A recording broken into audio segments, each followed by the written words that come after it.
नमस्कार, मी अमित गद्रे. तुम्ही पाहताय पुढारी न्यूज बुलेटिनच्या सुरुवातीला नाशिकमधून मोठी बातमी बघूया. छगन भुजबळ तातडीने मुंबईकडे रवाना झालेले आहेत. नाशिक लोकसभेवरून हालचालींना आता वेग आल्याचं बघायला मिळतंय. भुजबळांचे विश्वासू दिलीप खैरे हे आता मैदानात आहेत. दिलीप खैरे यांच्यासाठी अर्ज घेण्यात आलेला आहे. छगन भुजबळांच्या राजकीय खेळीकडे सगळ्यांचं लक्ष आता लागलेलं आहे. किरण ताजने आमचे प्रतिनिधी अधिकची माहिती देत आहेत.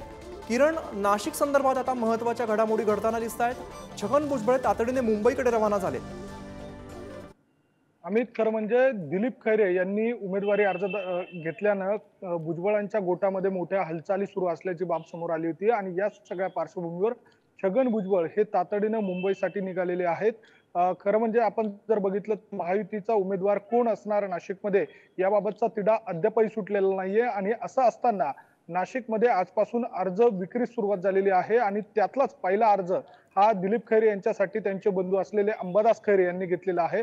त्यामुळे दुसऱ्या बाजूला छगन भुजबळ हे देखील मुंबईसाठी गेलेले आहेत. त्यामुळे राष्ट्रवादीच्या आणि एकूणच छगन भुजबळांच्या गोटामध्ये मोठ्या हालचाली या निमित्तानं घडत असल्याचं आपल्याला म्हणता येईल. मात्र महायुतीचा उमेदवार ठरत नसताना दुसऱ्या बाजूला अशा पद्धतीच्या घडामोडी घडत असल्यानं नक्कीच मोठी राजकीय घडामोड होण्याची शक्यता देखील वर्तवली जाते. त्यामुळे भुजबळ मुंबईत पोहोचल्यानंतर कुणाच्या भेटीगाठी घेतात का, नेमका काय हालचाली करतात यावर लक्ष ठेवणं महत्त्वाचं असणार आहे. अमित.